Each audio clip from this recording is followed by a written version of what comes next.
Hello विद्यार्थियों, बिनोद भावे विश्वविद्यालय हजारीबाग से संबंधित जितने भी विद्यार्थी हैं उन सबके लिए सेमेस्टर 6 का नोटिस आ चुका है भाई कि आपका एग्जाम कब होना है और संभावित तिथि क्या है। इस पर भी हम लोग यहाँ पर बात करने वाले हैं। आपका एग्जाम का फॉर्म फिलअप कब से होना है, कितने से कितने तारीख के बीच में होगा, सारी चीजें हम लोग यहाँ पर बात करेंगे। देखिए, सीबीसीएस के तहत जो भी स्टूडेंट हैं सत्र 2021-24 के लिए और सेमेस्टर 6 के लिए हम बात यहाँ पर चूंकि कर रहे हैं, तो जितने भी स्टूडेंट हैं सबके लिए यहाँ पर हम लोग जो है वो देख रहे हैं कि बिना विलंब के आपकी जो परीक्षा प्रपत्र है या फिर कह लीजिए एग्जाम फॉर्म है वो कब से भरा जाएगा। तो 16/5/2024 से 30/5/2024 तक भरा जाएगा। इससे पहले जो आप भर लीजिएगा, चूंकि ये फॉर्म जो है वो ऑनलाइन ही भरा जाएगा, कहीं सर्वर बिजी ना हो जाए या फिर आप भूल ना जाएं, तो इस डेट को आप जरूर ध्यान रखिए। इसके बाद की जो तिथि यहाँ पर बताई जा रही है कि 3/6/2024 के बाद यहाँ पर देखिए आपके जो फॉर्म है वो अस्वीकार हो जाएंगे। इससे पहले ही आपको जो है वो जमा कर लेना है या फिर फॉर्म फिलअप कर लेना है। यहाँ पर ध्यान दीजिएगा, कुछ इंपोर्टेंट बातें हैं। हम आपको ये भी बताएंगे कि एग्जाम आपका कब होना है, नहीं होना है। पूरी वीडियो के साथ बने रहिए। यहाँ पर देखिए सबसे पहले क्या नोटिस किया गया है कि नामांकन की तिथि से अगर 6 वर्ष बीत जाता है तो उसके बाद आप परीक्षा जो फॉर्म है वो भर नहीं सकते हैं। आपको जहां पर रिस्ट्रिक्ट कर दिया जाएगा, फिर आपको स्पेशल परमिशन की जरूरत होगी या फिर क्या तरीके होंगे वो आपको यूनिवर्सिटी में ही जानकारी हासिल हो सकता है। यहाँ पर देखिए संबंधित जो प्रधानाचार्य हैं उनसे कुछ रिक्वेस्ट किया जा रहा है कि आप जितना जल्दी हो सके इंटरनल एग्जामिनेशन को कंप्लीट कर लीजिए। जिन विश्वविद्यालयों में जो यहाँ पर कह लीजिए कॉलेज में नहीं हुआ है उनको आदेश किया जा रहा है या फिर उनसे अनुरोध किया जा रहा है, कह सकते हैं कि 5 जो आपका मई है, कह सकते हैं मई के 22 तारीख से जो है ना आपको 22 तारीख तक जो है यहाँ पर कह रहा है कि इंटरनल एग्जामिनेशन हो जाना चाहिए। आप ऐसा कर लीजिए पहले, उसके बाद ही हम फिर आगे का प्रोसीजर कर पाएंगे एक्सटर्नल एग्जामिनेशन के लिए। यहाँ पर ध्यान दीजिएगा अगले पॉइंट में क्या कह रहे हैं कि 31/5/2024 से आपको जो है ना प्रत्येक दिन के हिसाब से जोड़ करके 100 रुपए जो है ना फाइन लगने वाले हैं। अगर आप इस डेट से पहले फॉर्म फिलअप करते हैं तो आपको शुल्क नहीं देना है, एक्स्ट्रा कोई भी विलंब शुल्क नहीं लगेगा।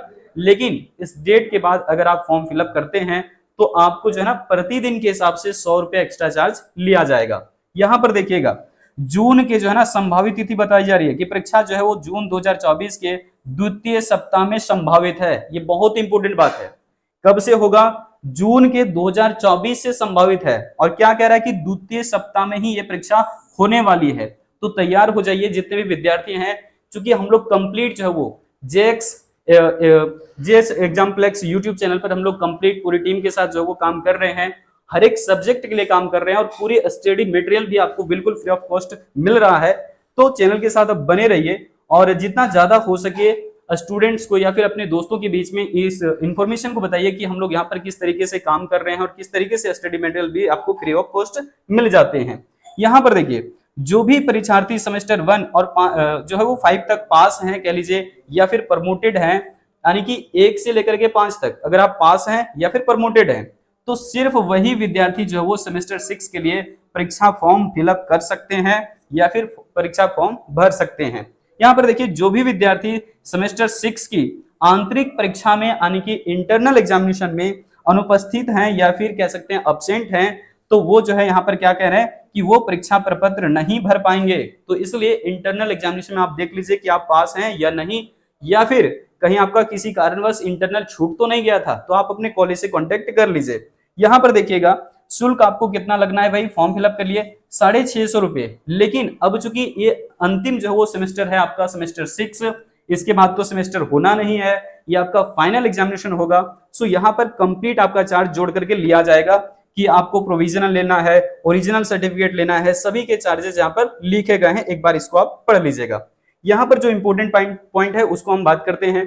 देखिए जो भी एक्स कैंडिडेट हैं यानी कि जो पीछे वाले जितने भी स्टूडेंट हैं पिछले सेशन के हैं, तो उनसे जो है ना यहाँ पर देखिए पूर्व में प्रोविजनल और डिग्री सर्टिफिकेट की राशि जमा नहीं किए हैं जो, उन्हें ही यह राशि जमा करना होगा। मतलब कि पहले अगर आपने जो है वो मान करके चलिए कि कोई भी ऐसा शुल्क नहीं दिया आपने सर्टिफिकेट के लिए, तब आपको ये शुल्क लगेगा। यहाँ पर देखिए अगले पॉइंट में क्या कह रहे हैं कि विद्यार्थी परीक्षा प्रपत्र भरते समय DSE 3, बहुत ही इंपोर्टेंट बात है, DSE 3 पेपर जो आपका है और DSE 4 स्पष्ट रूप से उल्लेख करेंगे, यानी कि आपको यहाँ पर जो चुनाव किए होते हैं ना आप कि डीएससी 3 और 4 आपका कौन सा पेपर रहने वाला है, ये बहुत अच्छे से क्लियर कर लीजिएगा, क्योंकि यहाँ पर ग्रुप में होता है। और डीएससी 3 और 4 की जब हम बात करते हैं तो बिल्कुल सेम टू सेम आपको ग्रुप चयन करना होता है। 5 में वही आपका पेपर यहाँ पर होता है। सिर्फ आपको एक बार ध्यान से देख लेना है कि पेपर कहीं गलत तो सिलेक्ट नहीं हो गया, नहीं तो आप फिर जो है वो बाद में इसकी शिकायत जब करते हैं तो बहुत लेट या फिर बहुत देर हो चुका होगा। यहाँ पर ध्यान दीजिएगा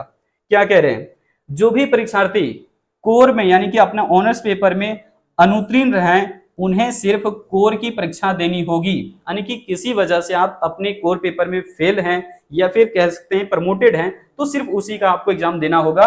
तथा जो विद्यार्थी डीएससी में अनुत्तीर्ण हैं या फिर कह सकते हैं प्रमोटेड हैं उन्हें सिर्फ डीएससी का ही परीक्षा देना होगा। ऐसा नहीं कि आप जो वो डीएससी पेपर का भी देंगे और कंप्लीट आप जो वो ऑनर्स पेपर का भी देंगे, ऐसा बिल्कुल भी नहीं है। डीएससी पेपर में आप अगर प्रमोटेड है तो उसका देंगे और अन्यथा फिर आप जो है वो अपना ऑनर्स पेपर के लिए फिर कोर पेपर के लिए देंगे। ठीक है, यहाँ पर देखिए सबसे अंतिम पॉइंट में क्या करें, बीए बीएससी बीकॉम जनरल जो है परीक्षार्थियों के लिए एसईसी है ना, यहाँ पर क्या है एंटरप्रेन्योरशिप डेवलपमेंट विषय का जो है वो अनिवार्य है, यानी कि जो भी स्टूडेंट बीए बीएससी और बीकॉम के हैं जनरल में है, जनरल ऑनर्स की बात नहीं कर रहे हैं, उन विद्यार्थियों के लिए क्या क्या कहा गया कि एसईसी है ना, स्किल इनहेंसमेंट कोर्स की बात कर रहा है। ये एंटरप्रेन्योरशिप डेवलपमेंट आपका टॉपिक है या फिर पेपर है कह सकते हैं, ये आपके लिए बहुत कंपलसरी है। इसके अलावा कैसे फॉर्म फिलअप करना है इसकी जानकारी आपको कहां से जो है क्या मिलेगा, देख लीजिए। फॉर्म आपका तो ऑनलाइन ही भरा जाएगा, लेकिन ऑनलाइन कैसे भरना है ये आपको जानकारी होगा पहले से भी।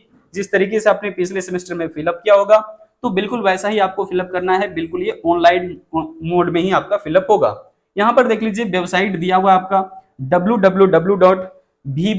यहाँ पर देखिए VBU यूनिवर्सिटी किया हुआ है univ.in। यहाँ पर देख लीजिए एक और वेबसाइट है, कह रहा है कि www.vbu.ac.in। तो इस तरीके से आप ये दो वेबसाइट देख पा रहे हैं, आप यहाँ से जाकर के विजिट करिए, अपना फॉर्म फिलअप आसानी से कर सकते हैं। जो पहले से फिलअप किए हुए हैं 5 के लिए या फिर 4 के लिए उनको तो दिक्कत नहीं होगा। आप अपना जो है वो यूजर आईडी डालेंगे और अपना पासवर्ड डालेंगे, आपका जो है वो लॉगिन हो जाएगा। इसमें जो कुछ इंपॉर्टेंट बातें हैं वो हम आपको बता देते हैं, जैसे कि आप जब भी अपना फोटो या फिर जो है वो सिग्नेचर वगैरह अपडेट करते हैं तो आपको कितने केबी के बीच में रखना है। तो यहाँ पर देख लीजिए हस्ताक्षर जो है ना अलग अलग 20 केबी का, सबसे पहले 20 केबी का क्या आपका होगा, यहाँ पर कह रहा है हस्ताक्षर यानी कि सिग्नेचर, और 50 केबी तक जो है मैक्सिमम हो सकता है। और किस फॉर्मेट में होना चाहिए, जेपीईजी फॉर्मेट में होना चाहिए। ठीक है, ये कैसे जो है काम किया जाता है ये तो आपको पहले से भी मालूम होगा, बस आपको सिर्फ हमने बता दिया कि 20 केबी से लेकर के 50 केबी तक के बीच में रखिएगा, आपका कोई भी दिक्कत नहीं होगा, आसानी से ये सिग्नेचर या फिर फोटो अपडेट हो जाएगा। तो ये थी पूरी जानकारी, और हमारे चैनल के साथ आप बने रहिए जेएच एग्जाम्प्लेक्स यूट्यूब चैनल पर। यहाँ पर हम लोग पूरे सब्जेक्ट को यानी कि जो भी आपका पेपर है पूरे सब्जेक्ट को हम लोग साथ में लेकर के आ रहे हैं, और जो भी पेपर अभी तक नहीं हो रहे हैं उसके लिए भी हमारे पास और भी टीचर्स जो हैं जुड़ेंगे हमारे साथ, तो उसकी जानकारी भी आपको इसी यूट्यूब चैनल की मदद से मिल जाएगा। ज्यादा से ज्यादा हो सके तो अपने जो है ना फ्रेंड्स के साथ में इस वीडियो को शेयर करिए, ताकि उन्हें मालूम चले कि कहां पर आपको तैयारी करनी है, किस तरीके से तैयारी करनी है, और बाकी पेपर्स किस तरीके से आप स्टडी मटेरियल पा सकते हैं। ठीक है, अगर आप चाहते हैं कि जो भी आपको क्लास में स्टडी मटेरियल दिए जाते हैं या फिर जो भी पीडीएफ नोट्स होता है वो आप लेना चाहते हैं, तो हमारे टेलीग्राम चैनल के साथ और व्हाट्सएप चैनल के साथ जुड़े रहिए, वहां पर आपको कंप्लीट जो है वो इन्फॉर्मेशन मिल जाएगी। ठीक है, आज रखते हैं इस वीडियो में इतना ही, फिर से मिलते हैं किसी अगली अपडेट के साथ। जय हिंद।